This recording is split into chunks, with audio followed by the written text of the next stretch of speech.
Previously on StoryJazz, Ghost Hunters.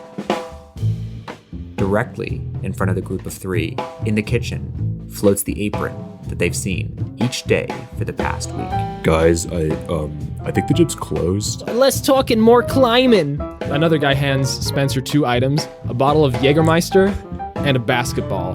Their task is to get shit-faced and dunk a basketball into the basketball hoop that is raised up 10 meters into the air. Naked. I think it's not hazing unless somebody's naked.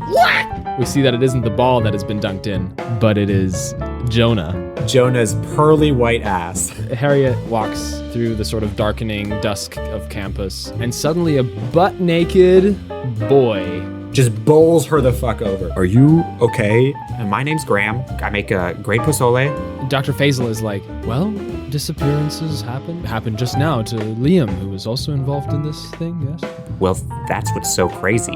This kid's name was Liam Ferris.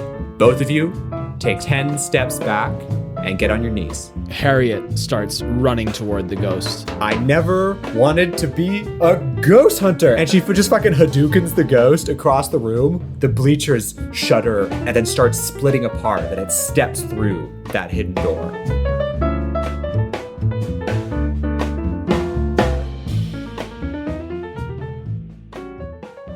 It's been a week since we last saw the ghost, and ever since it's been really quiet. People haven't really been talking about these paranormal phenomena much. Few people are actually in on the story, but those who have been talking about how Dr. Faisal was involved and how he heroically shut the whole thing down. Or maybe that's just the story that Faisal has been spreading.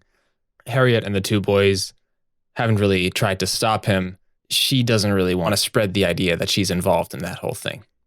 We open on one of the sort of public eating areas with an adjacent kitchen on campus, where Harry, Spencer, and Graham have met to eat some of Graham's famous pozole. Which for our audience is sort of a stew, hominy, beans, root vegetables. I was about to ask, how exactly is that made? Is it in a pot? Yeah, it's this in a might pot. Be relevant. Yeah. Harry and Spencer are sitting at the table discussing, and Harry says, "It's probably not gone. I don't think we scared it off for good. It's just in hibernation or something." Spencer says, I don't know if we should bother. I mean, if it's in hibernation, isn't that safest for everyone? Harry shakes her head. "It's only been a week. It'll inevitably come back." Graham pipes up and says, all right, then there's only one plan. I mean, we have to go, we have to find a way to open that door, and we have to see what the heck is behind there. We can use Dr. Faisal as bait again. We'll just tie him up in the center of the gym. "Yeah, it'll be easy," Spencer says. And Harry just sort of sighs and stares at the table. In just that moment, the timer dings in the kitchen, and Graham says, "Oh, I better get back to it." He slips through the kitchen door and freezes as he sees a disembodied apron. I realized last episode that we forgot to address the apron that they've seen for the past few days. But hey, that's the nature of this show. We are in Graham and Spencer's house right now. I think we're in one of these public sort of hangout areas. My school has one of these. I don't know if you Americans over there have it, but like a kitchenette and okay. Yeah. Okay. So there's a public or it's for students only, right? It's sort of a public hangout space. You can rent the space. And there's board games, a couple tables, and a kitchenette or whatever. So you can hang out with your friends and make food. Yes. Okay. The apron turns to, I want to do this too. The apron turns to look at Graham. As it disappears, the pot of pozole drops to the ground with a clang. So it was holding the pot of pozole? Yeah. So pozole is everywhere. It just spills everywhere. Or does it drop back onto the stove? It drops to the ground. It spills everywhere. Spencer and Harry come running into the room, and they hear Graham gasping. And in the center of the kitchen is a sort of tattered pile of apron covered in pozole. Yes. Graham, are you okay? What happened? Graham sinks to his knees in front of the multicolored splotches. My pozole! Brief aside, I feel like I'm seeing that meme from The Office of Kevin spilling the whole pot of chili. The chili. Okay. Harriet sort of looks around. Guys, Graham, stand up. Did you see anything? It's still good. I can still. He's shoveling handfuls of Graham. pozole back into the Spencer, pot. grab your brother. Grab your brother right And now. Spencer grabs him and pulls him upright. Yeah, pulls him by the legs to grab him back. Guys, there was something ethereal here. I mean, yeah. No, right here in this room.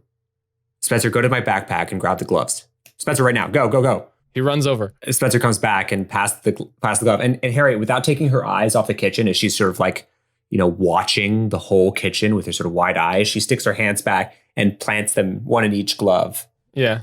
And then she turns back forward and she sort of gently walks through the kitchen, sort of Scanning, sort of wiping. scanning the air with her hands back and forth, sort of combing the air in front of her. And actually, as Harriet walks forward, Graham sort of comes to a little bit, and Spencer can feel a scent starting to dissipate.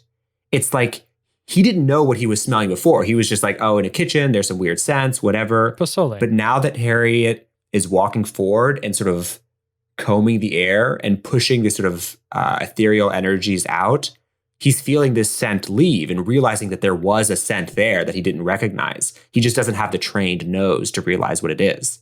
Eventually, Harriet gets to the other side of the kitchen and she stops and she turns around. It's leaving, Spencer says. Yep, I think it's gone already.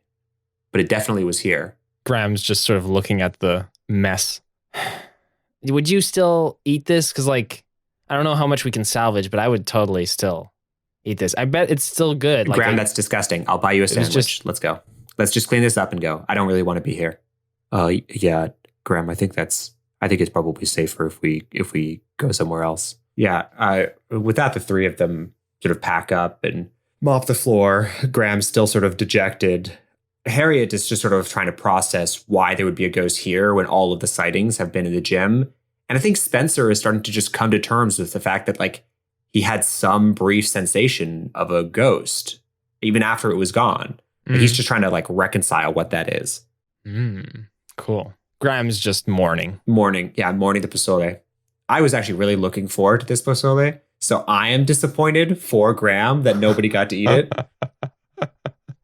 So we fast forward to them sitting in a small sandwich bar. Harriet bought Graham a mango juice, so he's sipping on that, trying to recover from his loss. But he definitely scooped the rest of the pozole into a Tupperware and stuffed that into his backpack or something. Yeah, probably. Almost certainly. We didn't see it, but we're suspicious. There's a Tupperware at the bottom of his backpack. We don't know what's in it.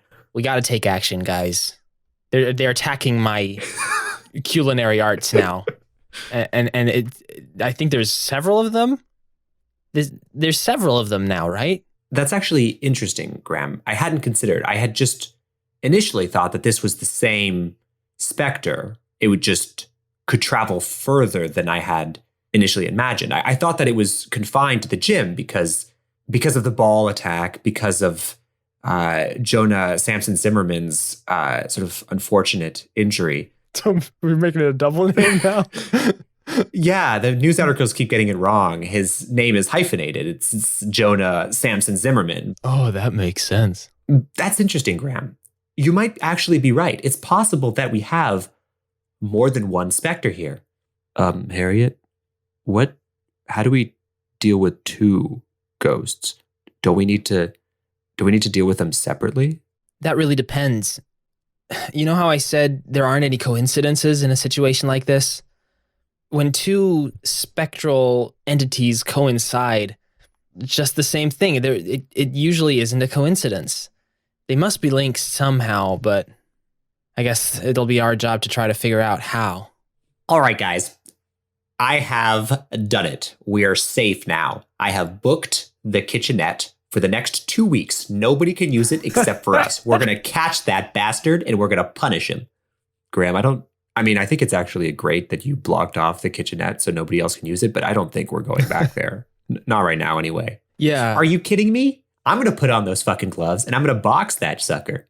Okay, I'm going to get back my Pozole rights. I think it was a fluke, Harriet says. I think our best bet is still that room behind the bleachers if we can somehow get into there. She addresses Spencer. Did you make any headway with Professor Horsley? I keep getting that name wrong too. Yeah, actually, Dr. Horley's is really nice and has always sort of extended himself for me. And he said that we can come and check it out after hours. But he's actually just worried about our safety and said that we should leave it to Dean Gillespie if possible. But I'm starting to get the idea that Dean Gillespie's known about this for a while and hasn't done anything to solve it. Yeah.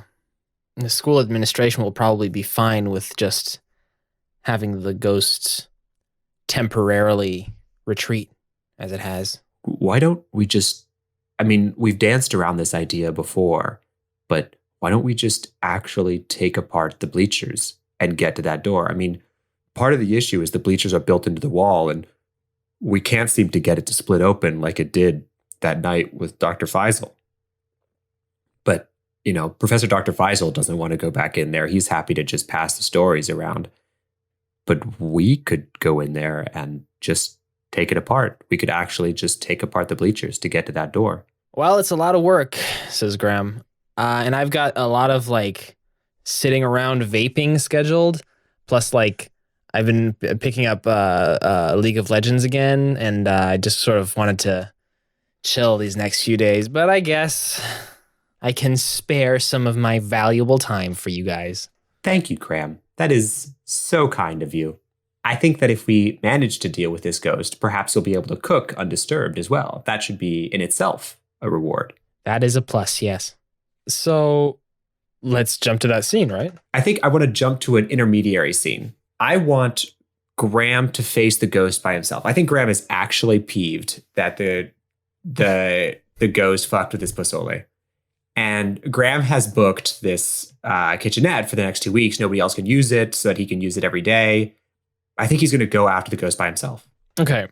So it takes a few days to organize their schedules. They're going to do it on Saturday. They're going to ask some friends to pick up some, tools, the powered screwdriver or whatever they need to That's called a drill. Is it called a drill?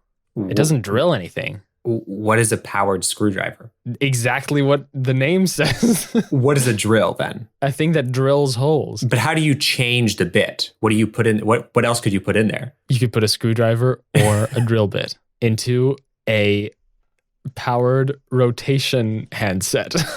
So after going to Lowe's and getting a powered rotation handset or two, Harriet and Spencer have sort of been spending time together, sort of collecting the tools.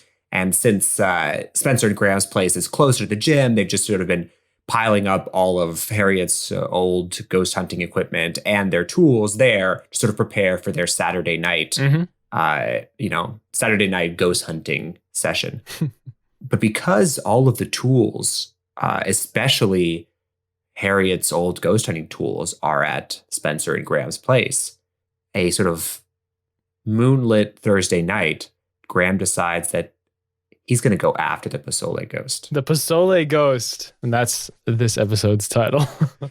He dons Harriet's 2 large gloves, and then he tapes a sort of Chuck E. Cheese plastic Jesus piece to the back of one of the gloves. Why? Because, you got to be fully outfitted to deal with ghosts, okay? What is a Chuck E. Cheese plastic cheese? What? What is that? Like a cross that you would wear on a chain, like a Jesus piece. What? Like you would Jesus? go like a Jesus piece, like a what? Yay, holy prophet! No, I get okay. Ban ye demon. Okay, what does that have to do with Chuck E. Cheese? Well, that's where you would get sort of a plastic, low quality Jesus piece. Just because you said Chuck E. Cheese, it made me think Jesus, our Lord and Savior, Chuck E. Cheeses. Oh, yeah. So I think actually it is. So it's got a cross on it, but rather than have Jesus on the cross, it's got sort of Chuck E. Cheese, the sort of rat's face. It's like horribly blasphemous. It was discontinued after a couple of years. But Graham thinks it's so funny. And he brings it because he's like, well, Professor Dr. Faisal survived this long with a Bible and a cross. So, a plastic cheeses piece is better than nothing. So he sort of duct tapes it to the back of the glove. Great. And while Spencer is sort of on a late night run with the rest of the polo team, he heads out. Graham arrives at the sort of public kitchen area that he has blocked, ignoring the notes on the door that say, "Who blocked this for 2 weeks in the online system? I was going to bring my parents here and cook them some veggie burgers." Interesting. Oh my God. My first date with the love of my life was ruined because I couldn't take her here to cook. Apparently, this is a very popular meeting place, and Graham has abused the online system and ruined it for everybody. Anyway, he unlocks the kitchen with his key card or whatever. It's a highly secure system. No, but and enters the dark kitchen. He leaves the lights off because he feels like turning them on might frighten the ghost and it won't appear. So he just sort of looks around. As soon as he steps inside, he hears a and he looks down, and the sort of hardwood floor is kind of squeaky. And so he decides he's going to take off his shoes just to be as quiet as he can. So he clumps off one shoe after the other and steps down on his socks on the floor. And he slowly, one step at a time, walks by the board game room, by the steps that go to the balcony up top. And he approaches the kitchen. And before he's even in the kitchen, he can see the apron, the same apron. No, a different apron. Can't be. The same one was covered in pozole. This is another apron that looks exactly like the last one. It's still floating in the kitchen. But it's not holding any pozole this time. It's just floating, sort of disembodied in the kitchen. It's just staring at the stove. Well, staring is perhaps an exaggeration because it doesn't have eyes or a face or even a sort of facing direction. It's hard to tell which way it's looking. Well, I mean, the apron has a front. But you can see through it, right? You can't see through the apron, but you can see through everything else. Yeah. And actually, now that Graham sort of looks at it for long enough, he sees sort of a vague bust shape in the apron. This must be a woman, or at least a busted individual wearing the apron, wearing the disembodied. The disembodied apron is following the curvature of a busted person. There you go. This all took Graham sort of a little while to figure out. I mean, he's had perhaps a couple too many vapes tonight. Those fry your brain cells. He's high on that buzz. You got that good jewel. He holds out the cheeses piece attached gauntlet on one hand, sort of in front of him. And he starts whispering to himself the only Bible verse that he actually knows. Blessed be the living who do not haunt the living, because they're not the dead or the undead who totally haunt the living. Blessed be the living. Realizing that is not a Bible verse at all. Come on. He retreats. We can do our own version of the Bible in our fictional universe. He retreats there are many more zombies in our version of the Bible. It's true. He retreats he tries Leviticus 11:3. Thou shalt not eat shellfish. Unless thou totally want shellfish right now. Leviticus 11:3. Yeah, hit me with it. Whatever parts the hoof and is cloven-footed and chews the cud among the animals you may eat. Damn, that was really close. Basically, that's what it says. Don't eat shellfish. Eat the cloven-footed ones. Graham knows this because it was part of a Christian cooking class he once took when he was learning another dish, which we'll see in the celebration at the end of the chapter, I'm sure. He sort of whispers, cloven to cud. Yeah, don't. And the apron turns to face him, if you can say that. And he whips up the Jesus piece again, so holding it in front of his face, and he continues to whisper. The apron is completely unfazed as he whispers his Bible verse. All right. Hey, I don't appreciate what you did to my pozole. The apron shakes and jitters, and at the word pozole, swoops forward really close to him. Graham immediately sort of falls back onto his bum and holds out the motorized rotational device with a spinning knife in it, and just the ghost inches back, and a low sort of screech whisper emanates from it, like.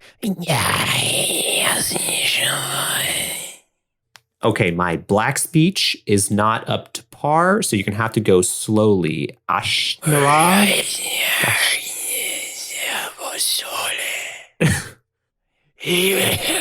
Okay, and so Graham sort of gets his way back onto his sort of socked feet, and he's holding the drill out in front of him, and he kind of every once in a while to make sure it stays back, and he's sort of taking steps back. He goes, "All right, I get it. No pozole in here. Understood." The ghost shakes violently as he says the word pozole again, and jumps forward, like almost teleports right up in front of him, and then away, and like almost like glitching, jumps through the room, different places through the room, and then finally lands in front of the stove again, and goes,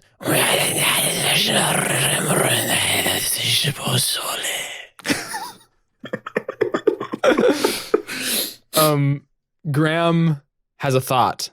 He pulls out his phone and hits the audio recording app and just holds it up. All right, guys, you listening? All right. Pozole.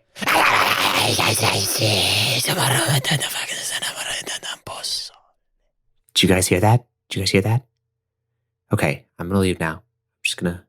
And the ghost, or the specter, the apron turns to Graham again and glitches out like crazy again, whizzes through the room, and then just poof, disappears. So the apron sort of flits to the ground and then Yeah. empty, no longer inhabited by the sort of disembodied, busted presence. Yes. Busted. Busted! You didn't get my ghost busted joke? Oh my god! Oh. You gotta be kidding me.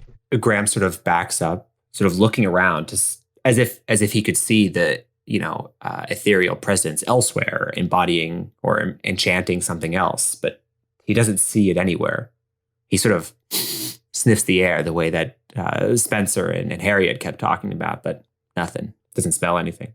Nothing but the remaining smell of lost pozole. And he looks up in the air and does a cross across his shoulders. No. Nothing happens. Still holding a gauntleted fist with a Chuck E. Cheese's plastic cheese piece facing forward, he backs up to the door and sort of reaches behind him, sort of aimlessly finds a doorknob, creaks it open, and pushes the door open, feeling a sort of breath of cold air rush in. He breathes easier now. He takes one more step out backwards and steps on his shoe and slips and immediately falls over, sending his drill flying, losing one gauntlet in the process, and then rolls down the steps outside, forgetting that he had left his shoes by the door.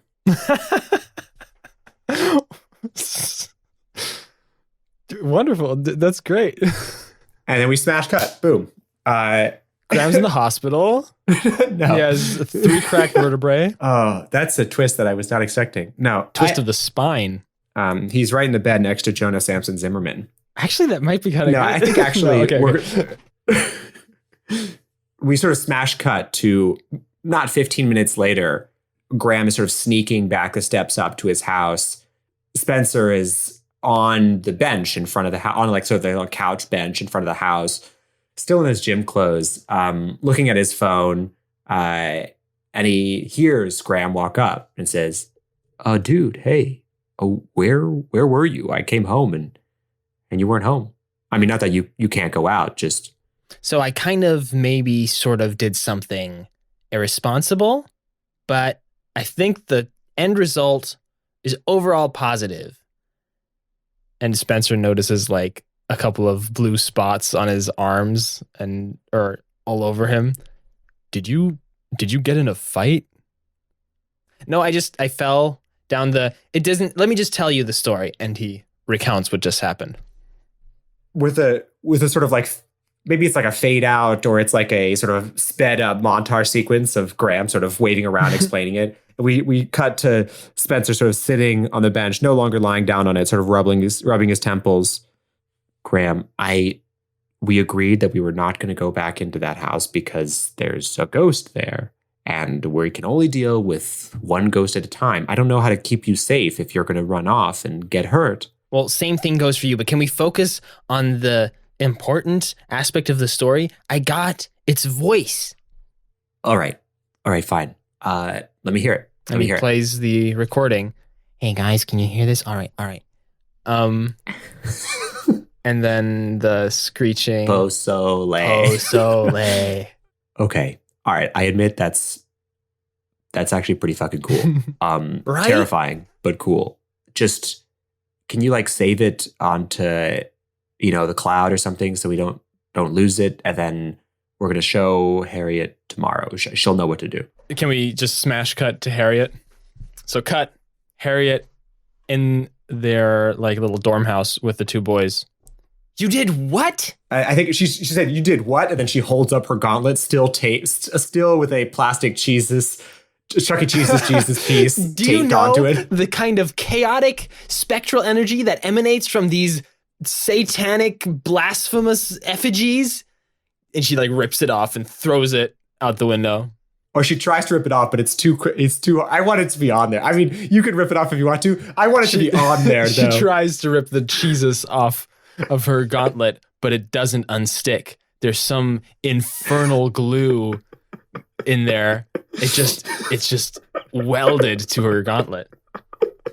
These are useless now. And she throws the gauntlets to the ground in rage. All right, Harry, I'm sorry.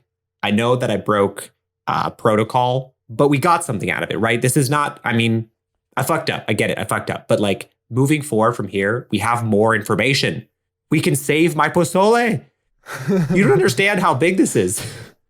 Spencer puts a hand on Graham's shoulder and says, Graham, that pozole is gone. You got to accept that pot of pozole, went down the drain, splattered all over the room. You can make future pozoles, but that pozole will never be recovered. That's not true. It's in the freezer. I mean, it's 1/4 of it is in the freezer. That's not the point, Spencer. That's not the point. The point is no pozole left behind. You're really focusing on the pozole. All right, never mind the pozole. Let's focus on the fact that I have a recording of the ghost of the ghost. And Harriet, you explained before that we need to figure out what the ghost wants if we're going to release it from this sort of binded ethereal shape and let it go on to Chuck E. Cheese's Jesus Peace Heaven or wherever it's going to go. All right, show me the recording. Are you listening? You listening? Here. Pozole. That is the most terrifying thing I have ever heard ending in the word pozole. And I've been around ghosts sort of my whole life because of my dad. But I have never heard something like that. You don't think you can glean anything from it? That's not true. I do think this is important. And as much as I hate to admit it, Graham, you've got something. Yes. This is not nothing. But please, next time you want to go into the pozole ghost's house, let's go together. The pozole ghost? Are we riding the pozole too hard? You said it like once in the first episode. You were like, I make a great pozole. Just come over anytime. And now this whole episode is pozole based. You're the one who made the ghost say pozole. I'm just riding your wave here. Harriet sits down and takes out her laptop and calls up a number on her video chat app. It's your dad. Beady beady beady boop. Bring, bring. Bring, bring. Give us the dad. Did we actually hear the dad before? God, what did he sound He's like? like, Harry, how you doing? It was just friendly. Oh, yeah. Yeah. He was just friendly. Yeah. Hey, Harry, how's it going? Whoa, somebody else. Hi. Is that your friends? You have friends out there? Yeah, I guess. Graham just sort of like grins. Give me a last name for Harriet real quick. Hi, guys. I'm Harry. Nope. You've met my daughter, Harriet. No. I'm Harry Bartleby. It's really nice to meet you guys. Wait. Sorry. Hi. Yes, I'm Graham. This is my brother Spencer. Your name is also Harry? I think actually more accurately, Harriet's name is also Harry. I'm Harrison and she's Harriet. Which is confusing, of course, Harry says, because he's not the son, right? If he was Harriet and I was Harrison and I was his son, you'd be able to, you know what I'm saying? Well, it's a tradition in famous in longstanding aristocrat ghost hunting families to name the heir of the family business after the last heir of the family business. And since our family didn't have any sons, we named Harriet after me to sort of carry on the family business. Although there is no pressure, of course, Harry darling, there's no pressure to carry on the family business. That's never been on you. You are an incredible Shakespearean lit scholar. Okay, Dad. Let's get to the reason why I'm calling you. What's up, Harry? It's about business. Wait, business? Well, business. Business? And he holds up a stump of an arm. With the spectral hand doing the money. With the spectral hand doing the money thing. Which money fingers. Can all three of them see the spectral hand? Or can just some of them? I know what you're trying to get at. Graham is just confused. Harry doesn't even realize what's going on. And Spencer is like, what? Is that like a filter?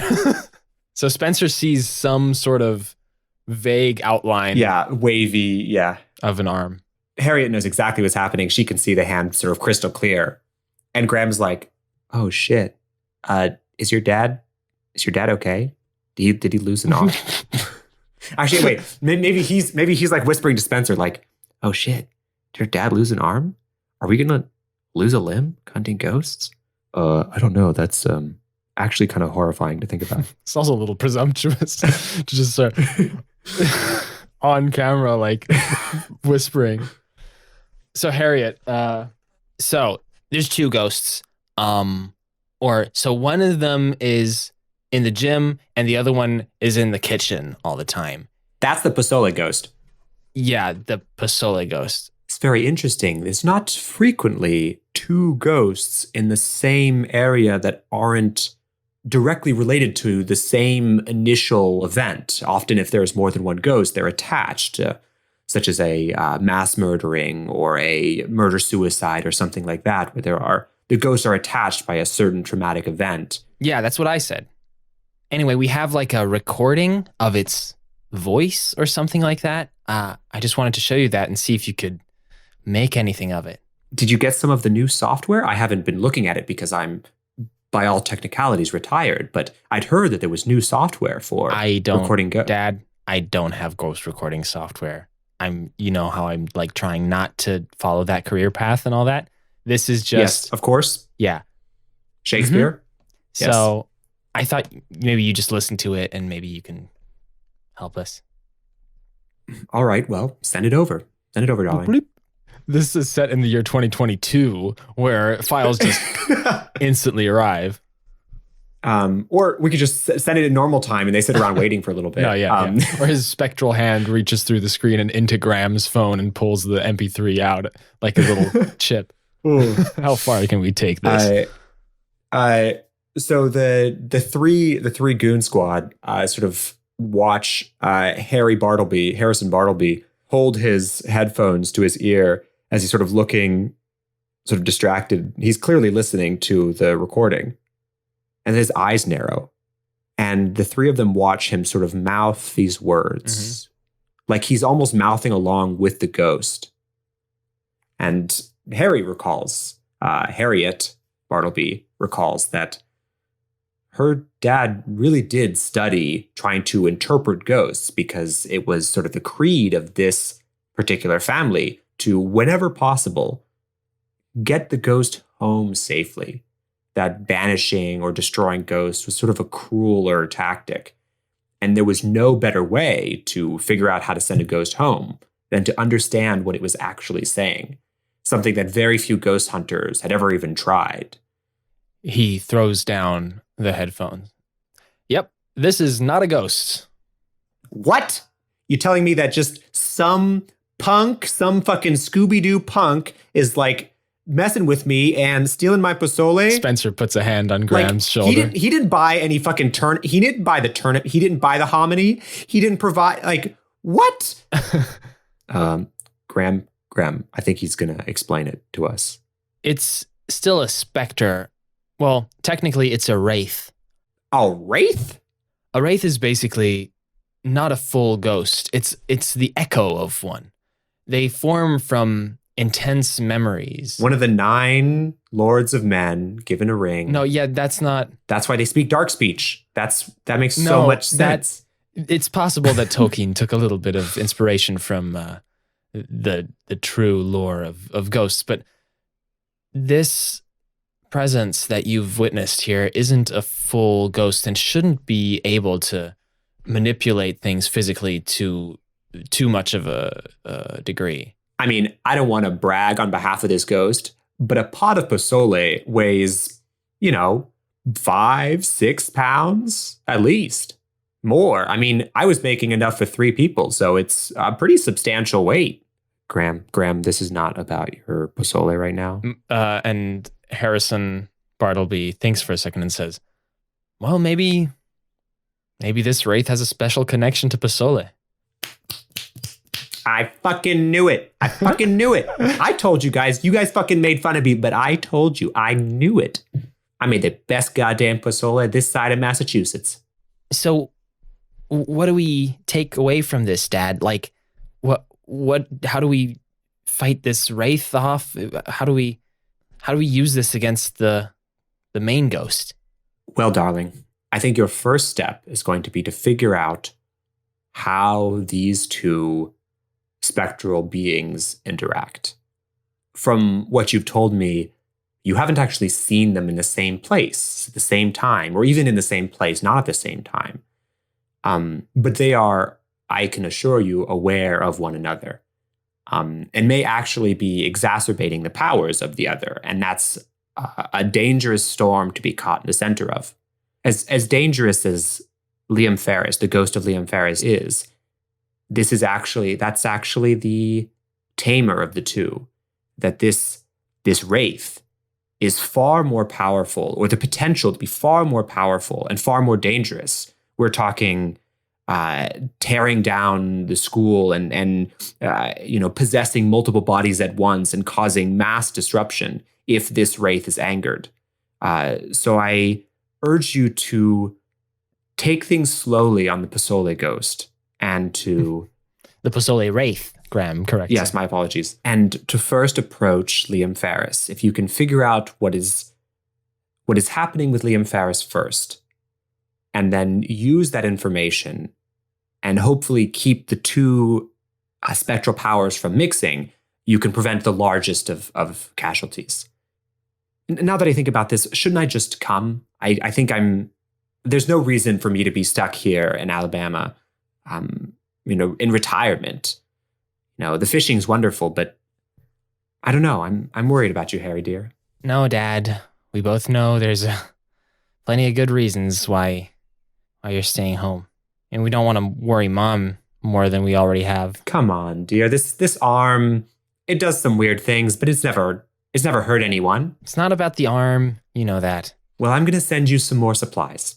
Oh. It should be there. I'll next day it with UPS. That would be great. Could you get me some, she glances over at Graham, some dechaotifier or something? This crazy boy stuck a Chuck E. Cheese Jesus statue to my gauntlet. One of the limited edition Chuck E. Cheese's Jesus piece, made with original plastic and bad paint. The very one. Wow. That's a lot of chaotic energy.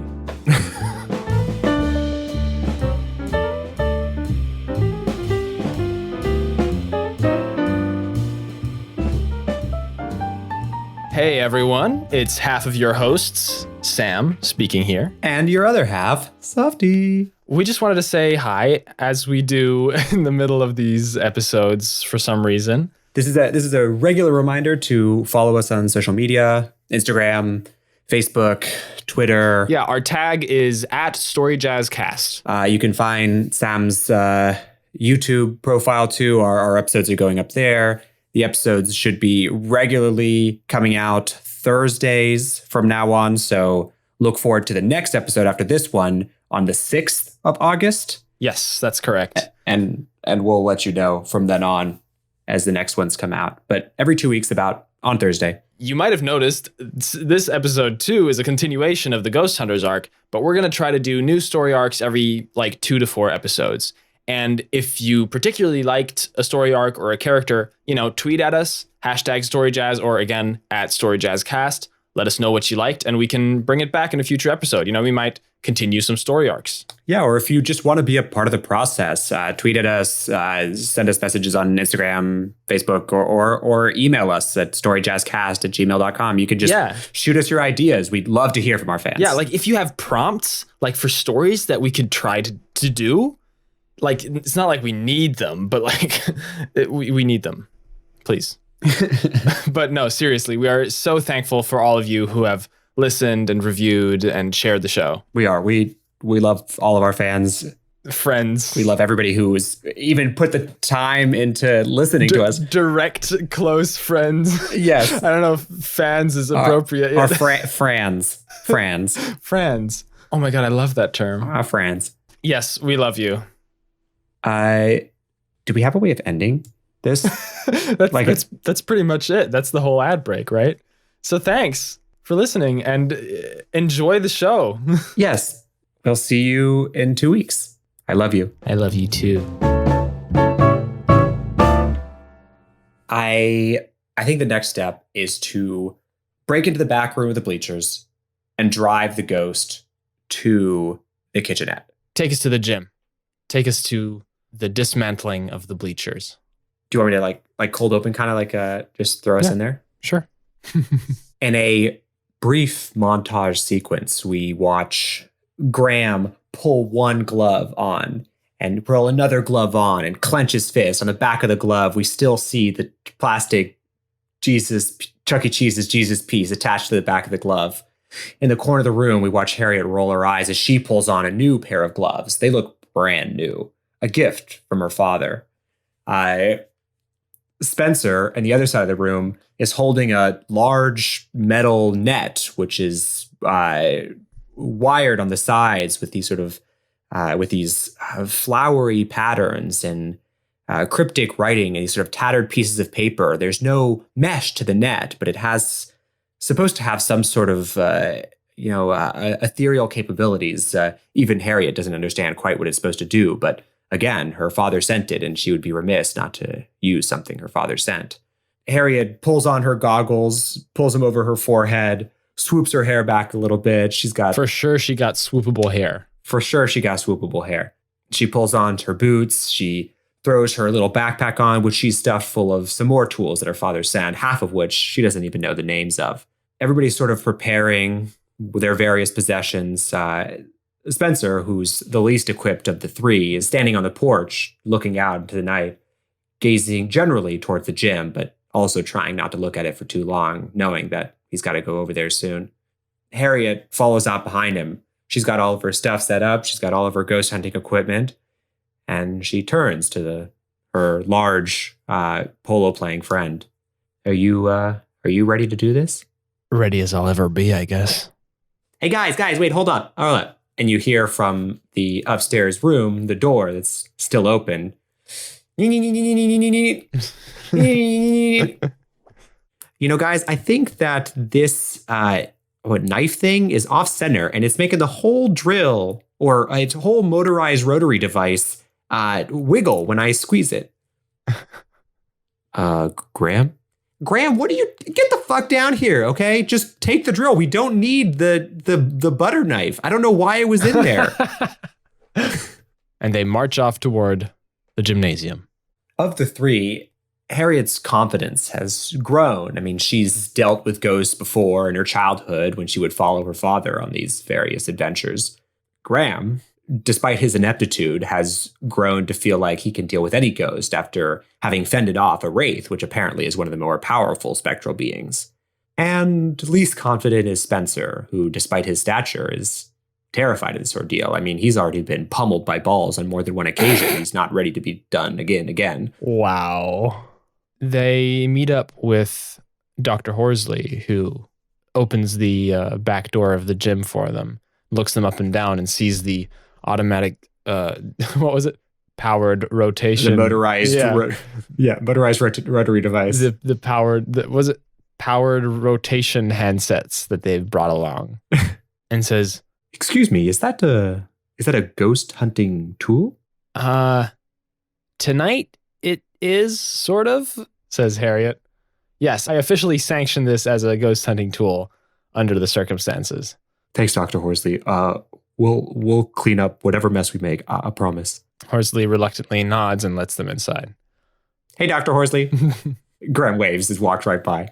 It should be noted at this point that Graham, as he came downstairs, has some swimming goggles on, not the heat detecting infrared goggles that Harriet has, but rather just some normal swimming goggles. Just 'cause. So they start dismantling these bleachers. It's a huge project, and it takes them well into the night. They manage to find the right screws and take out like the center chunk, but they have to like work top down, take off row after row of these benches, and then like carry them over to the other side of the hall to put them down. Which has been relegated to Spencer, the largest of the three, to carry the larger pieces, while Graham, the smallest, squeezes underneath each bleacher set and uses the automated rotary device. The name gets more creative by the minute. To undo all of the various screws and bolts. And Harriet picks apart the individual pieces and passes them off to Spencer, who's been stacking them against the wall. It actually doesn't take more than 30 minutes before they can see the door, but it takes them another 3 or 4 hours to actually get all of the bleachers out of the way before they can access the door. Once they reveal the door, through the moonlight of the window, they see a reflection at the base of the door. And there is Dr. Feisel's gold cross, which was slid across the floor in their previous incident. Great callback. Sitting there at the foot of the door. Harriet goes, "Now see, this is the kind of cross that you can fight a ghost with," and picks it up. And Graham says, "Really? That's more effective than the Chuck E. Cheese?" She says, "Nah, it's the same. It's like nothing. At least it's not blasphemous, but it doesn't really do anything." And she like tosses it aside. Graham reaches out and catches it and wraps it around the other gauntlet and like sort of pumps himself up a little bit. Now that he's got one on each side. With the power of blasphemy on my left and the power of organized, institutionalized religion on my right, I shall punch this ghost. I don't really know what I'm doing. Shh, Graham, we have to be quiet. And Spencer walks up to the door and puts a hand on the handle and says, "I actually don't really want to be the one to open the... Can somebody else?" And Harriet says, "Come on, Graham, you open the door. I'll stand at the ready. Thanks." Graham walks up holding his plastic Chuck E. Cheese's Jesus piece in front of him, and with the gauntlet with the gold cross, grabs the door and slowly turns the knob. And it goes... and he looks up, and the others are like, "What?" Guys? And Spencer says, "Oh no, is it locked?" And Horsley says, "Oh yeah, it's probably locked." And then Graham goes and breaks the door over some sort of blockage that was in there. And, "Oh no, I got it. It was open." It's just rusted. And it cracks open, and a cold breath emanates from the room beyond. Darkness seems to seep out into the gym hall as the three look upon this dusty old room back there. The room is not more than 3 or 4 meters by 3 or 4 meters. In fact, if they'd actually taken any time to look at the plan of the gym, they would have seen exactly how big it is. But it's tiny. There's a small, central, wooden, circular table in the middle, a couple of chairs, half of which are dilapidated and falling to pieces. There's a wall on one side with a number of old accolades and, team photos from... Actually, it's so dusty, you can't even tell how old they are. And stacked all around the walls and into the middle of the room are a bunch of cardboard boxes with the personal effects of one Liam Ferris. Which the three of them can tell because in sort of a scratchy Sharpie is written Liam Ferris. Harriet enters the room, her boots making imprints in dust that hasn't been swept up in years, and flicks on her flashlight to shine around. And Spencer says, wait, shouldn't you? Because during the last few days, Harry has given him sort of the basic rundown of how to deal with the ghost equipment. And one point was that light frightens the ghosts off, and you shouldn't willy-nilly shine lights around if you're trying to detect them. But it turns out, but she just shakes her head at him and like points at her nose. And when Spencer sniffs the air, he can tell there's like a stale ghost aroma in here, but it's not present. It doesn't feel like anything has been present for a while in here. Harry, if the ghost isn't here, where?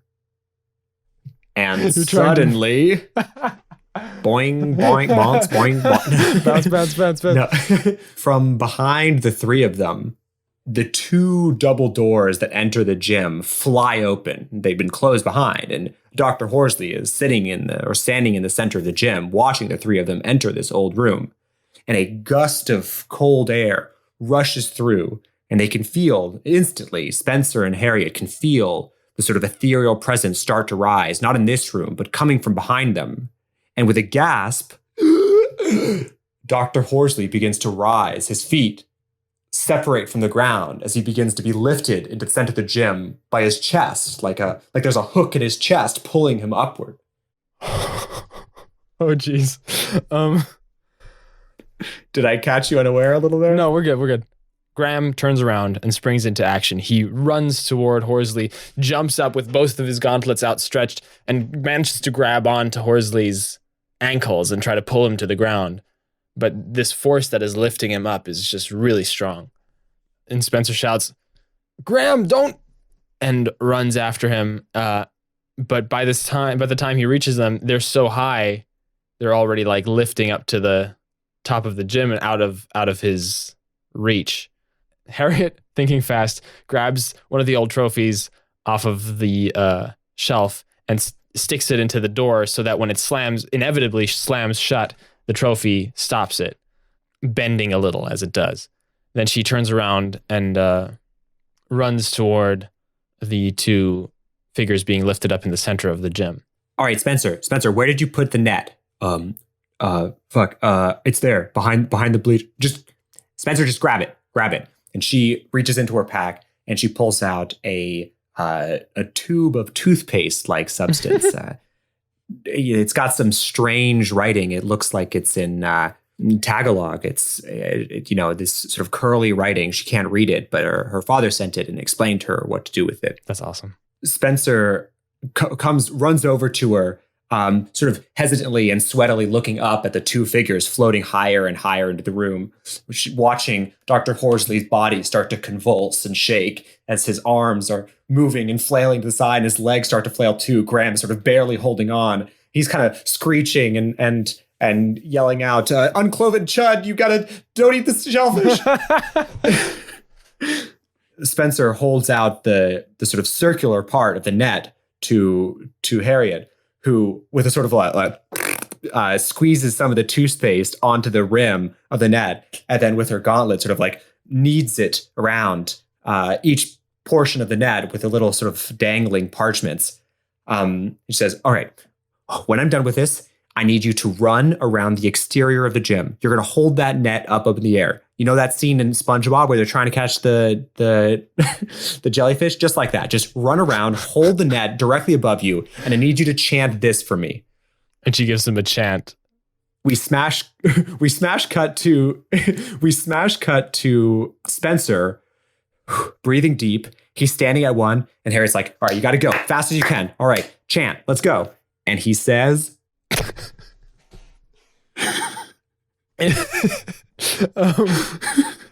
I sprint in circles with great haste. I bind you, specter, with this paste.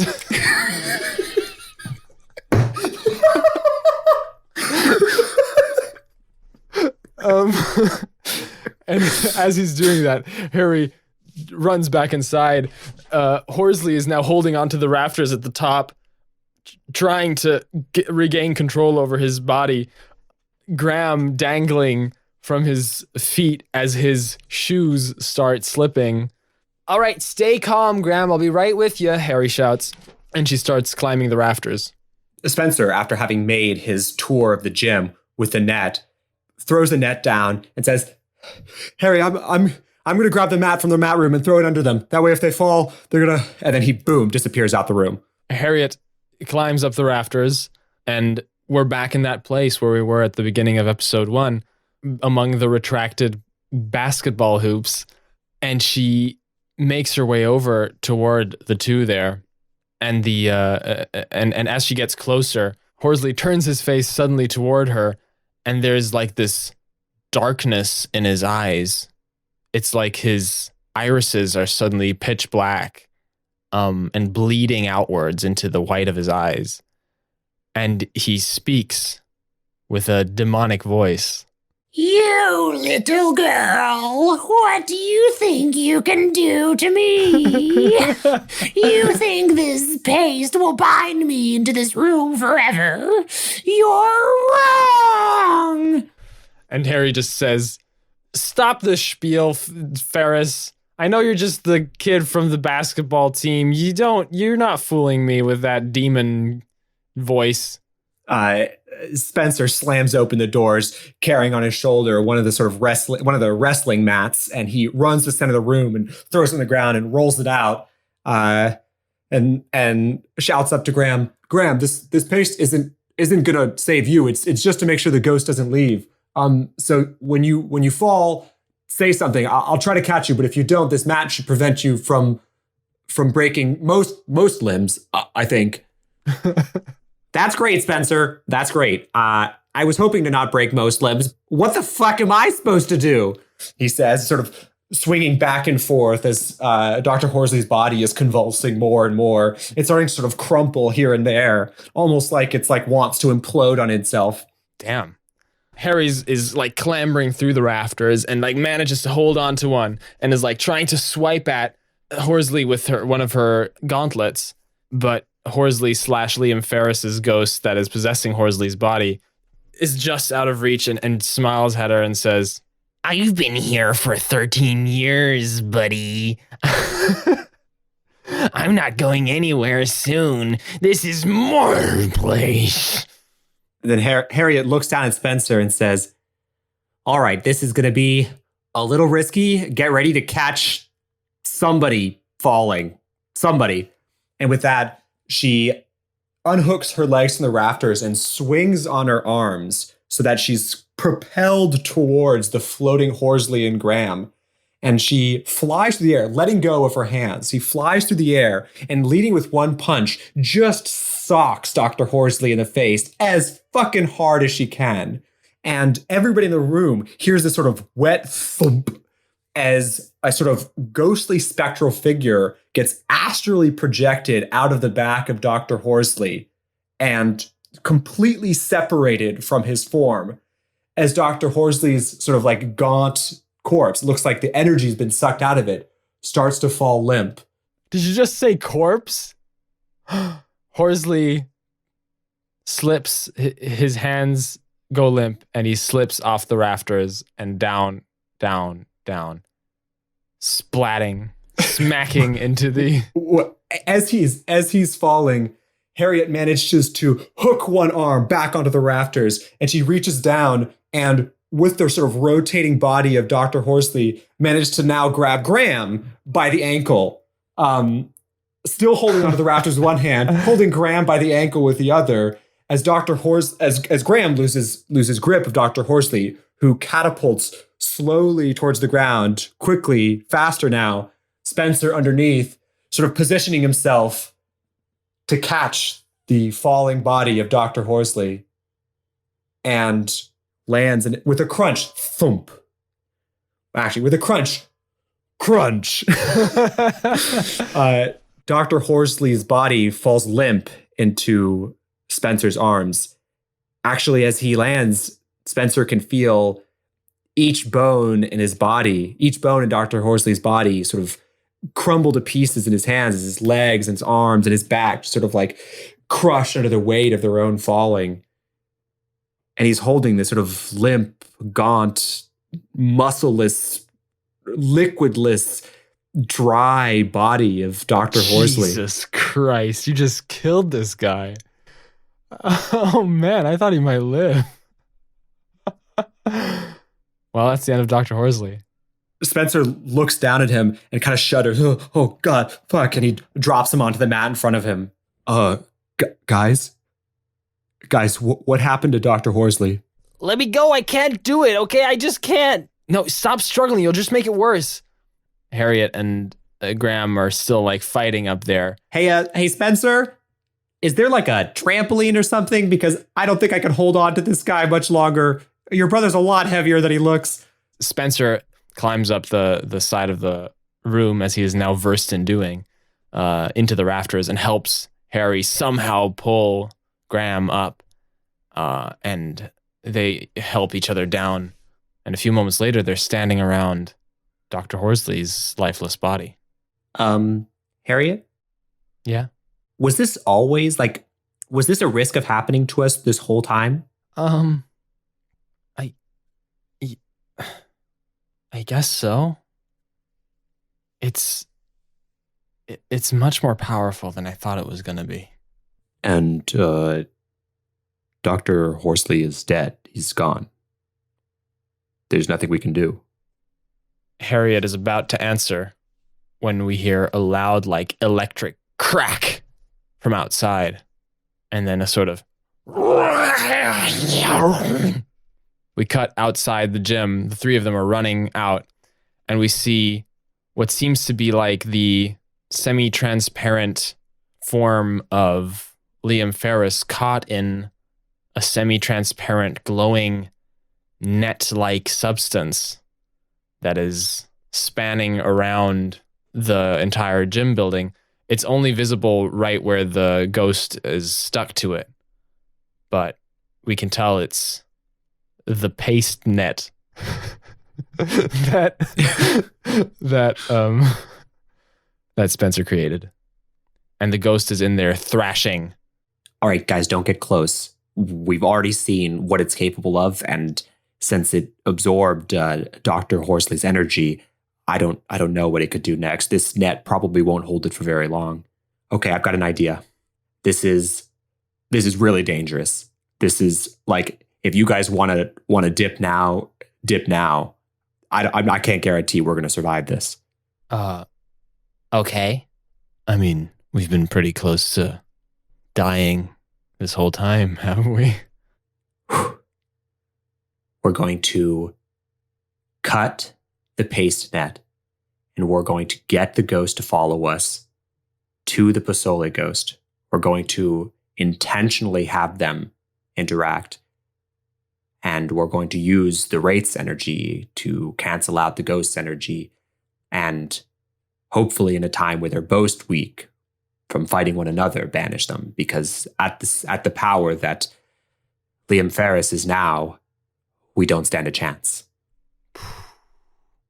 It's going to be all of us running towards the kitchenette as fast as we can. And if the ghost catches one of us, we already know what's going to happen. How do you know it'll follow us? These creatures are driven by anger. I think we've angered it plenty. What do we do when we get it to the kitchen, to the Pozole ghost, to the kitchenette? Right. Before we can figure that out, let me... And she hastens on back to the room behind the bleachers, where the other two follow her. And she pushes the door open that was held open by the now bent little trophy and starts rifling through these old boxes. Help me real quick. Shouldn't we watch the trapped ghost? No, well, it's trapped. It'll hold for a few minutes. Just hope nobody sees it squirming there. Actually, do we know if Graham maybe doesn't see it as clearly as Spencer and Harry do?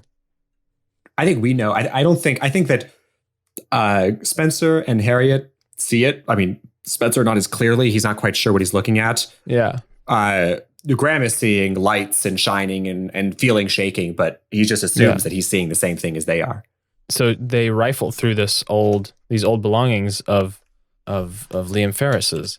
It's like basically these are like moving cartons, boxes that hold all of the stuff that must have been in his dorm room 13 years ago. So what they can glean from his personal belongings is Liam Ferris joined AC 13 years ago. That is Aykroyd Aykademy, by the way. He had recently lost a family member. At least it seems that way because there are a lot of like postcards and stuff expressing their condolences and all that. There are a bunch of pictures with him and just his dad, who also sent him old-fashioned letters that are very formal and sort of talk about how he hopes his son is doing well at school, but it sort of bleeds through the page, sort of between the lines. You can feel that he put a lot of pressure on his kid. Liam Ferris was on the basketball team. And as Spencer sees that, he remembers talking to Derek off the polo team about this hazing ritual. We could actually do that scene real quick. Yeah. Fuzzy sort of black background. We zoom out and we get this sort of like the way that you get like a film camera, this sort of like lines in the camera lens as the frames pick up faster and faster and faster, and boom, we're in the past. It's sort of grainy. This is between last episode and this episode, where Spencer got in touch with Derek, who was suspended, so he Skyped him up to ask him about the hazing ritual and whether he's heard anything about Liam Ferris's disappearance. And Derek said, "Oh yeah, the hazing ritual. You know, that might have been a little much. We did other rituals the last couple of years, but then we stumbled upon this idea for the Jägermeister basketball thing, and we just thought it was so funny, you know? It was funny, right? Like, despite all the injury and stuff that happened, you still thought it was funny, right?" Like, Spencer says, "Yeah, no, not really." "Really? No, yeah, I'm just trying to get feedback because it's really a lot of work being in charge of the hazing and stuff, but yeah, okay." And he sort of notes down and asks Spencer for some tips on what might be funnier hazing rituals in the future. Well, I think for hazing, I mean, granted, I'm not a fan of bullying, but I think the point of hazing is to create a greater sense of camaraderie and team building, so that you know when you're out in the field on the back of a living being, of a beast, that you don't have to look behind you to know that your team is there riding as hard as they can, following, or that when you hit the ball, that somebody you trust is going to be on the other end of that pass. I think that's what it's about. Right. Wow, trust and camaraderie. Those are interesting points. I'd never actually considered that. Anyway, yeah. So what did you say about this kid? What was his name? Liam Ferris. And he was in your year, or what? He's a friend of yours? Well, didn't you know him? He was there that night with me and Jonah Sampson Zimmerman. He was one of the indoctrinated freshmen. I thought. I'm just trying to figure out if he's okay. I think there was just you and Jonah, as far as I remember. I don't remember Liam Ferris. Didn't you pick up his clothes when you left? You must have an extra pair of clothes. No, I don't remember. All I remember is we did the old basketball ritual with you two, and then Horsley came and broke it all up. I was really looking forward to doing the basketball ritual too. I heard that nobody had done that ritual for like 13 years or something because a kid got really hurt or something. So I was like, oh yeah, danger. Sweet.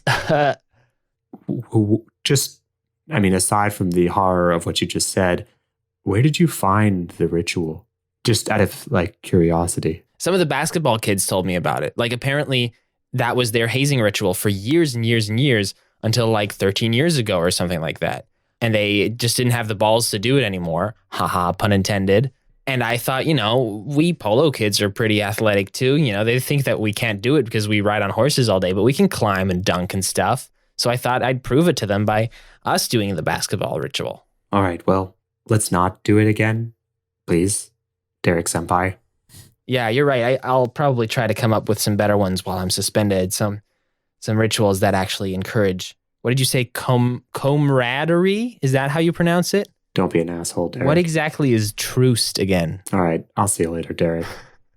See you later. We come back to real life to Spencer sort of zoned out reading these letters, and Harriet bent over another one while Graham's sort of pulling on her sleeve, like a little kid, I guess, pulling on her sleeve going, should we really be doing this? Like, there's a ghost that literally just fucking killed someone outside. Why are we reading letters? I mean, shouldn't we be like getting ready to bind the kitchen, the Pozole ghost's house so that we can... That's what we're doing. Graham. I need to understand it as best I can. And we have a second right now because it's bound. But guys, yes. Yeah. Guys, you found something? Hit me. So we had a theory that Liam Ferris was the kid that disappeared 13 years ago, right? Yeah. That was our theory. Now with these letters, with a date, we know that that's the same kid.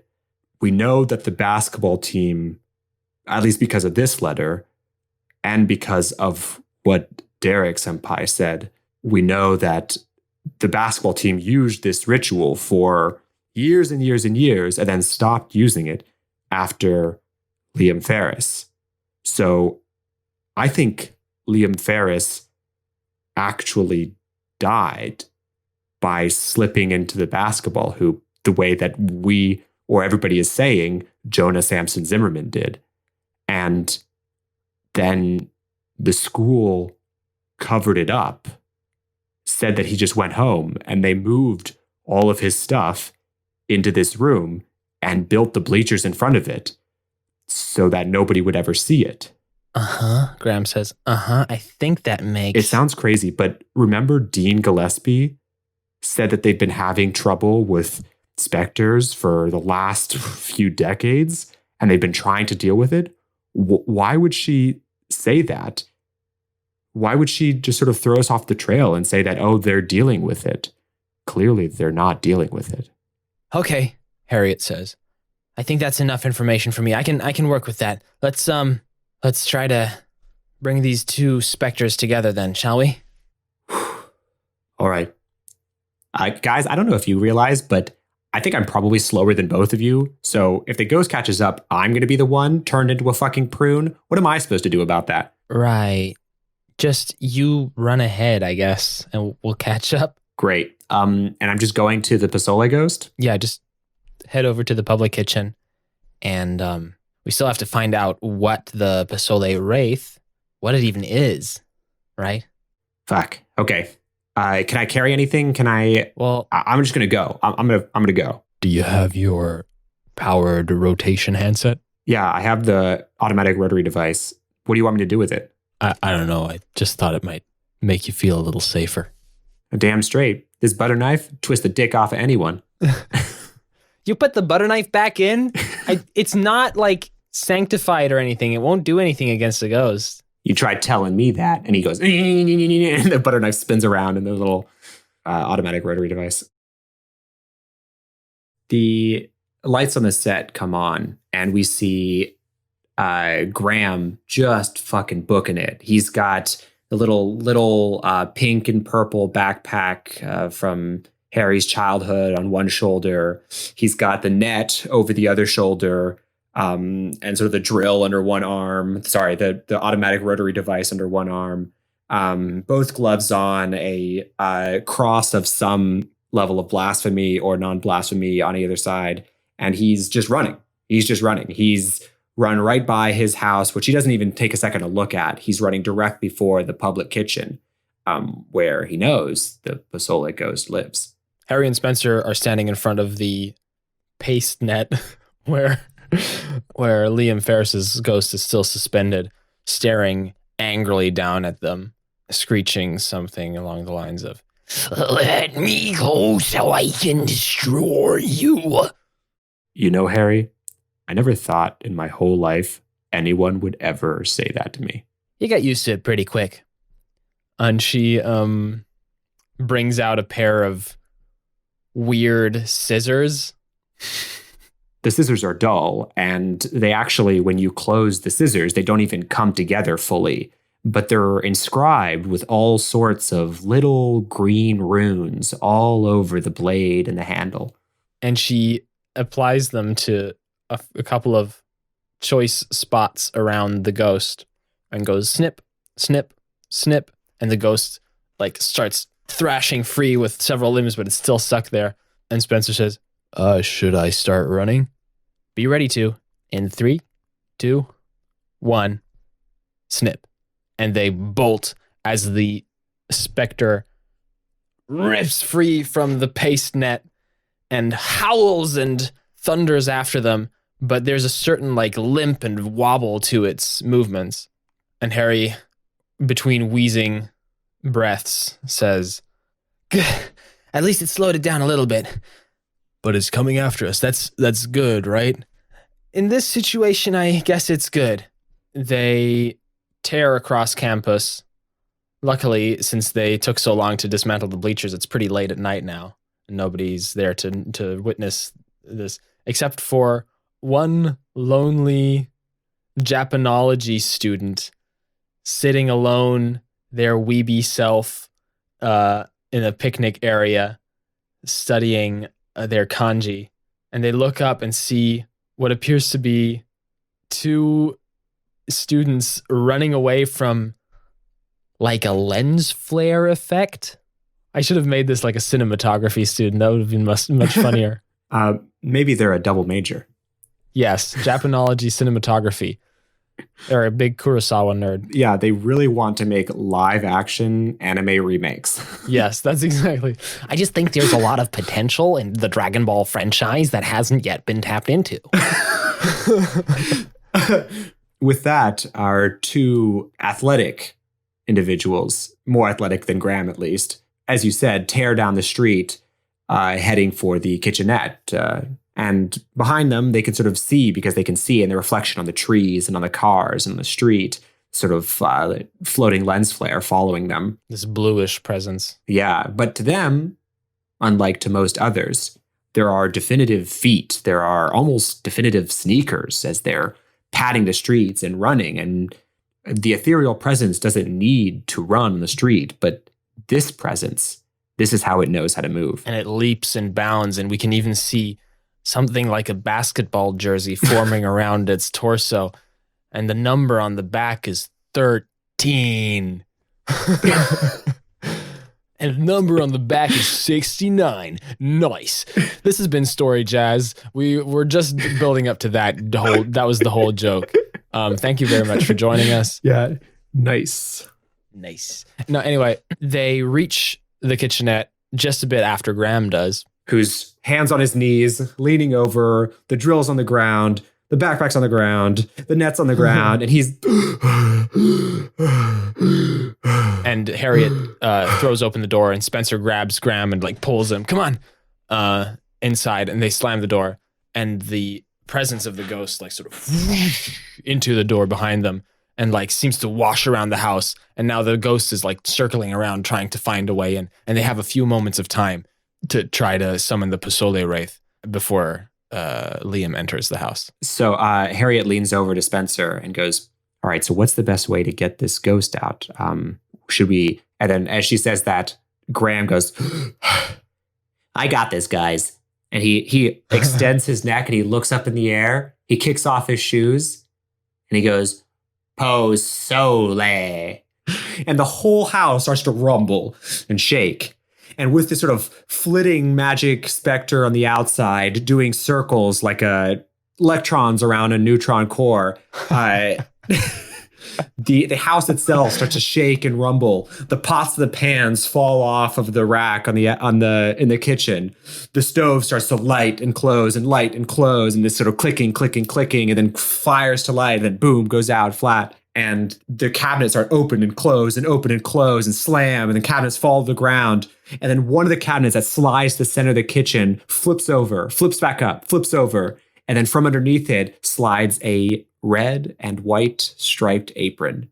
And the whole house goes still. There's tables are knocked over. There's a lampshade knocked over. There's still one burner lit. But this red and white apron slowly rises in the center of the room. And the opening, the sort of head opening, gets peeled open a little bit. And then it falls over some invisible shoulders. And the busted ghost has appeared. And as everything quiets down, 3 pairs of socks patter over the ground into the kitchen, where the apron that they've seen every day for the past week floats unassuming in the air in front of the stove. Harriet, who's in front, looks back at the others and holds a hand up to her lips. And she reaches for the last vase on the counter that hasn't fallen over. And she says, she mouths to the others, "I'm sorry." And she leans back and she throws the vase at the apron, hoping to God and Chuck E. Cheese Jesus that this will anger the Pozole Wraith enough to where its presence will become apparent to Liam Ferris. But the vase doesn't make it to the apron. The vase instead clatters to another invisible presence in between.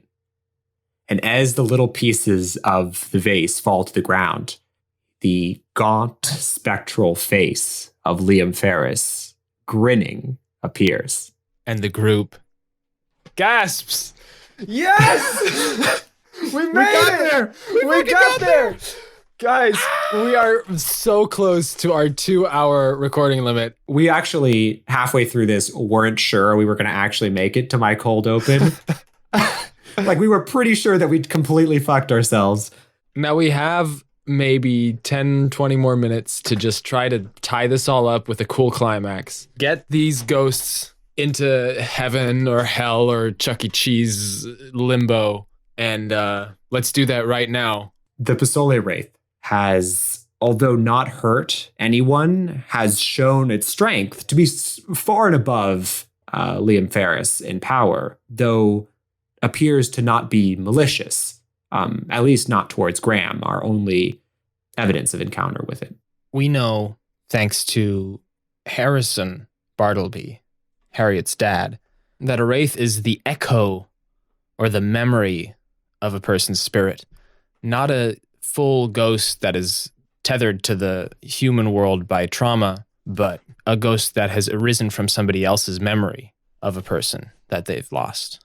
The issue with that, and the reason wraiths are more powerful, is because they're not limited to the goals and desires and rage or sadness or incompleteness that a ghost feels when it's attached to its sort of human, its past human host. A wraith grows unto itself. It's the runaway human emotion, and it feeds off of that human. It may exist long after that human is gone, but it feeds on that and grows further because of it. And it feeds on, more specifically, it feeds on the idea of whoever conjured it up. Yeah. Imagine you had created a wraith because of your intense obsession with a lover that you lost. Yeah. And this wraith takes on the form vaguely of that lover, but it grows beyond that because your obsession with this now unfortunately passed person sometimes becomes greater than that person ever was. And the wraith embodies that presence and can run away with that power if one's not careful. So here now stands Liam Ferris, the ghost, in front of an apron, the wraith, and has blocked off the vase that Harriet Bartleby, the ghost hunter, the reluctant ghost hunter, launched toward the Wraith. Liam smiles at the group and then turns toward the apron Wraith and says, "Sorry about that, Mother."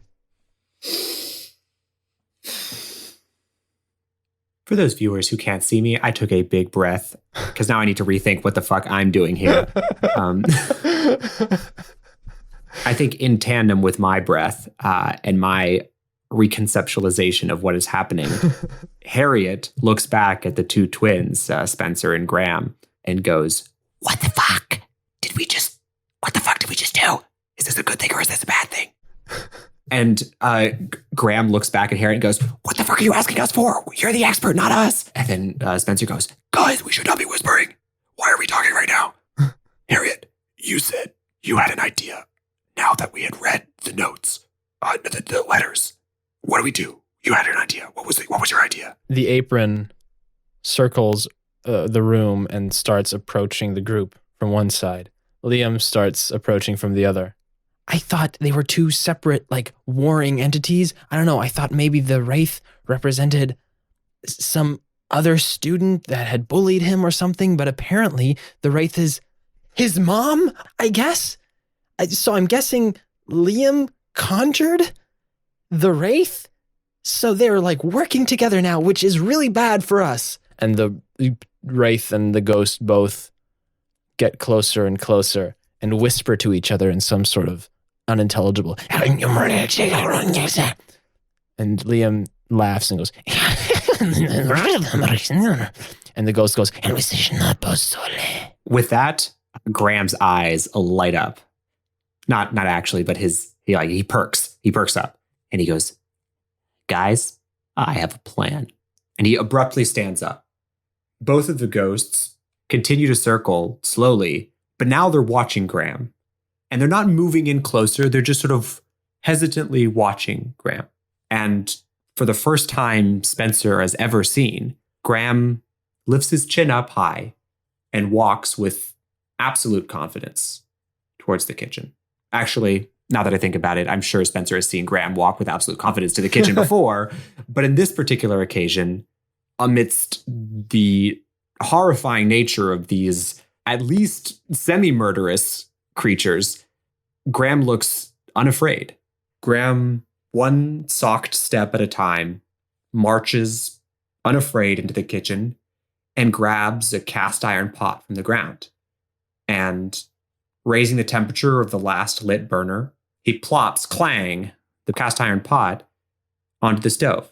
From his fanny pack, which he's been wearing this whole time, he produces a jar of vegetable broth, and he opens it up, and it's already got some turnips and hominy and onions in it, some a little bit of garlic. He pours it into this cast iron pot. He reaches over to the side. He's got a couple more fresh cloves of garlic. He grabs a cutting board, which has fallen off of the rack, land on the table. He grabs it and he picks a knife, which has lodged itself almost in the dishwasher as it fell off of the drying rack near the sink. And he begins to chop some garlic. So as all of this is happening, Liam is drawing closer, focusing on Harriet and Spencer because he feels like that's where the main threat is coming from. But as Graham sort of sneaks his way through the room to the pot and all that, the apron Wraith hesitates. And Liam says, "You guys are in for a world of vengeance. Oh, yeah." And almost electric, ghostly energy starts coursing along his arms. And he starts to swell in size. And a spectral basketball appears from somewhere above him and rolls down his shoulder into his hand. And he starts passing it around and spinning it on his finger. And then it suddenly becomes 2 basketballs. It becomes 4 basketballs. Like some sort of spectral basketball mitosis is going on. And he starts launching these spectral basketballs at Spencer. And he ejaculates the basketballs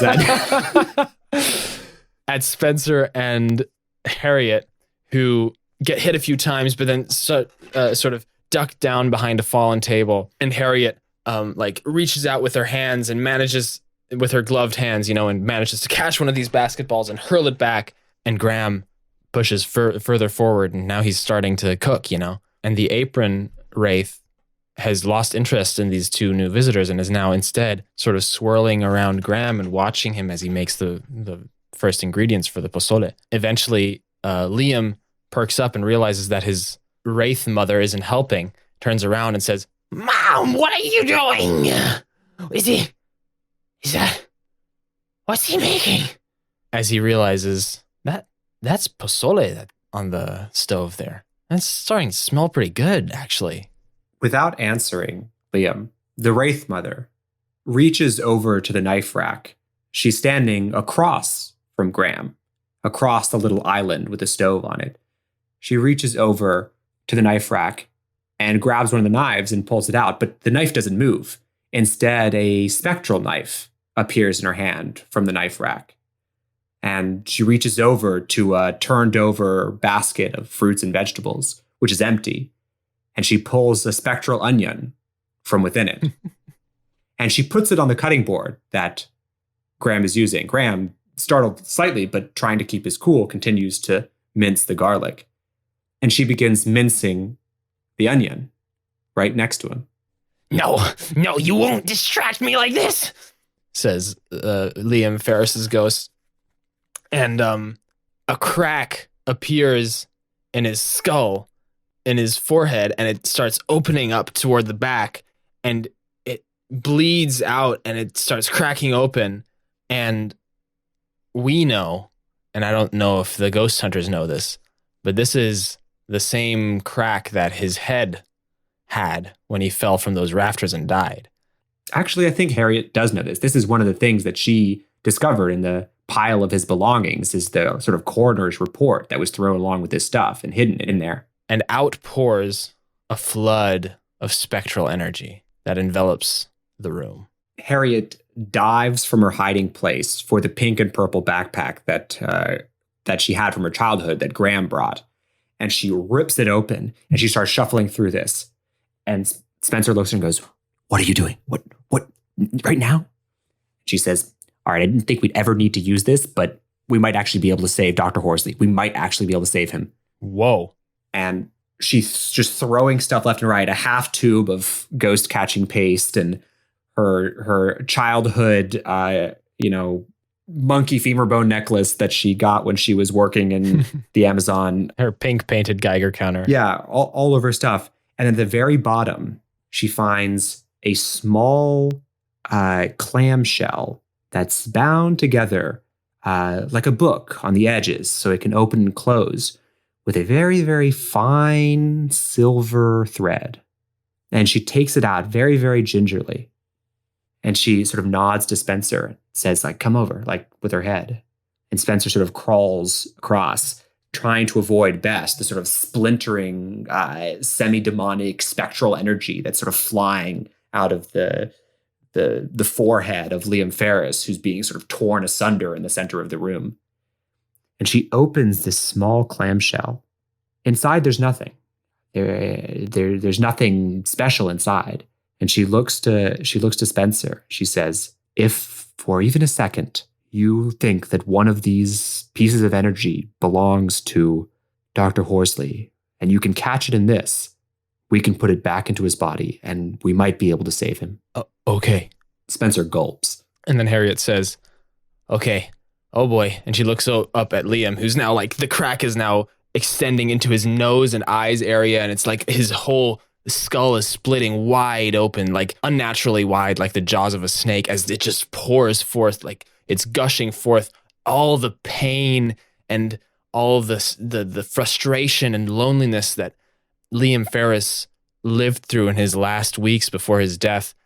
Suddenly, this amalgamated emotion of those weeks becomes utterly overwhelming to all of us, like a blinding white light that fills all five of our senses, including the zeroth sense, namely our humanity. And then everything is absolute darkness and silence. Harriet, Spencer, and Graham are all aware of this now, but they aren't corporeally there. They're just looking upon Liam Ferris At the edge of campus, 13 years ago, getting out of his dad's car, a few gruff words are exchanged, and Liam nods, and his dad doesn't get out to hug him or anything. He just helps him sort of pull his suitcase out of the car, and then Liam walks lonely down the campus street. He sees other groups of people joining up, families saying goodbye, but he's all alone. And then suddenly we are in the gym again. Drop, trow, drop, trow, drop, trow. Liam is there with a couple of other freshmen in the middle of this hazing ritual, and he gets naked, and he tries to climb up with the others, and the others make it. They chug the Jägermeister beforehand, or maybe back then it was another drink, or some of them drink it while they're up in the rafters, and they dunk their basketballs and are proud. And Liam drinks half of the drink and then coughs, just can't do it. And he tries to climb up, but he loses his balance, and he almost falls, and shamefully he climbs back down. Everybody laughs at him, and he walks home alone to his dorm room. We're in his dorm room. He's all alone, staring at the wall. Days later, in class, he sits all alone. In the canteen, he sits all alone. Back home, alone. In class, alone. Lunch, alone. Then he sits in the public kitchenette area. For some reason, something compelled him to come here today and cook among the others. Maybe somebody would approach him. Maybe he could cook with somebody else. Maybe he could finally make a friend. It's been months and he hasn't made a single friend. And as he cooks alone, at some point he looks up and there's an apron floating next to him. And he just accepts it. He doesn't question it at first. He's felt so lonely for so long that finally there's a person here with him. It feels right enough to not question it. He cuts his onions and his garlic and everything. And this Wraith cuts spectral onions and garlic, and together they make a half corporeal, half spectral pozole, just like his mom used to make. He's never been able to make it the way that she did. He never got the taste quite right, but this time, as he blows on it and is just able to slurp it down without burning his tongue, he realizes this is exactly how Mom used to make it. Before she passed away a couple years ago, he looks at the apron, looks where the eyes of the Wraith must be, and he thinks he sees a glimmer there for a second as he says, "Thanks, Mom, for being there." And then the apron flutters to the ground. This goes on for a few weeks. Every now and then, the Wraith of his mother appears.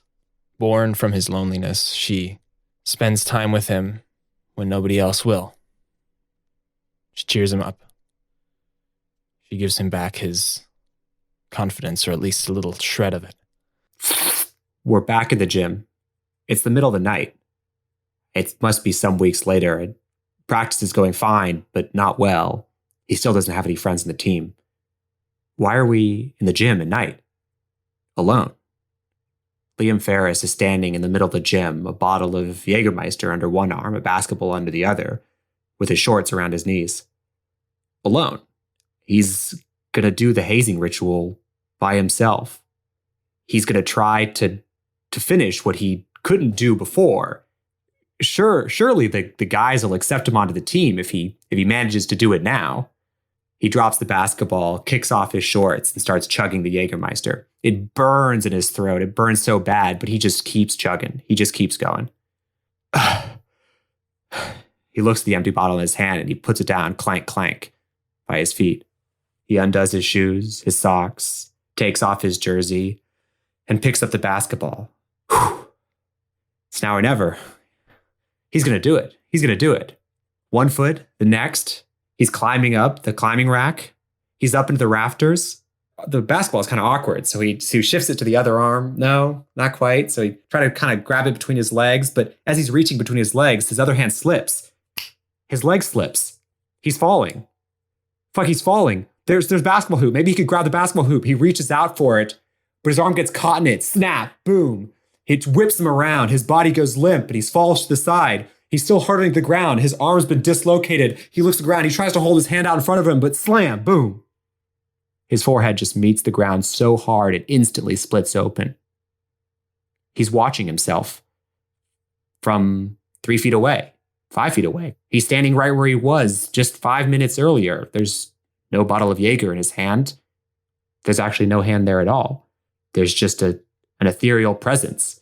Who's that corpse at the base of the basketball hoop?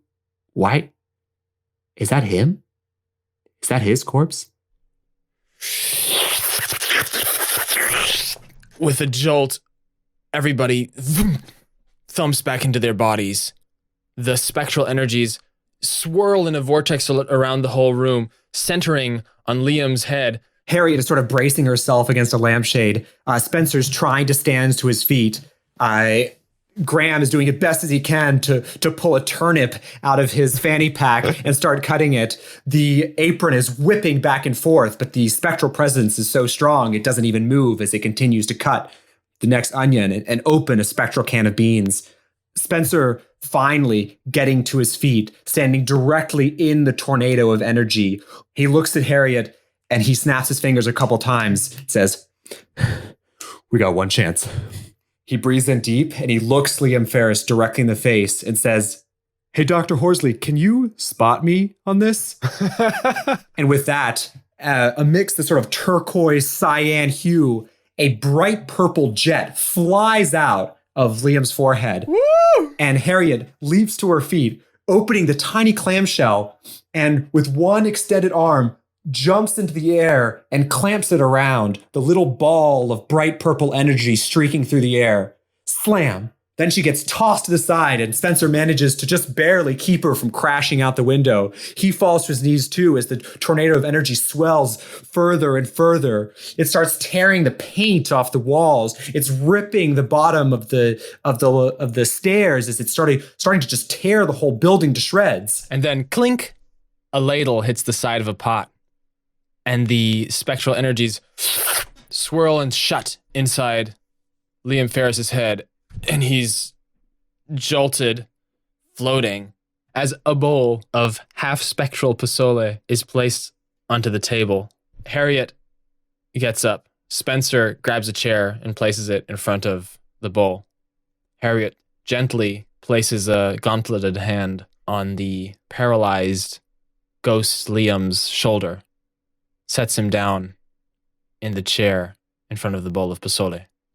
"Hey, buddy, what say we share some pozole as friends?"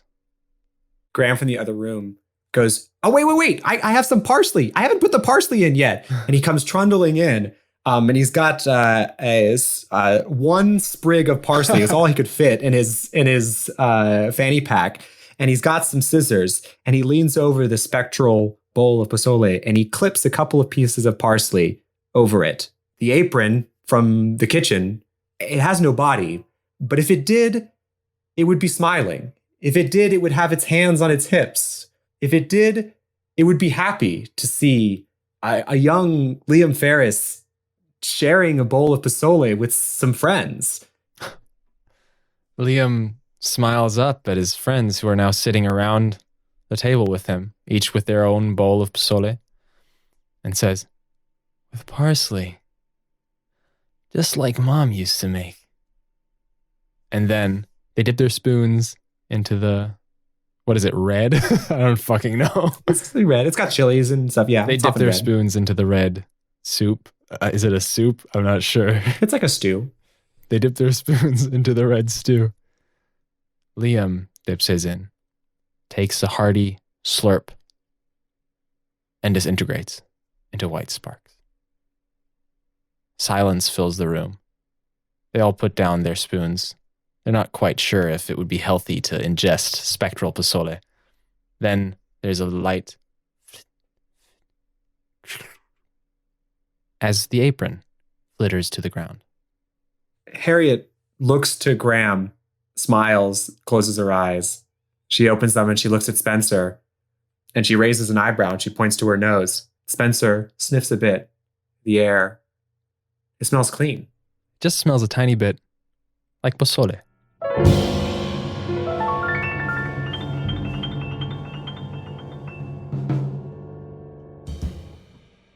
Two months later, Harriet is walking through campus. She passes by the spot where a naked boy once bowled her over and realizes, wow, I'm actually friends with that guy now. She approaches the little dorm house where Spencer and Graham live and can see them already sitting outside.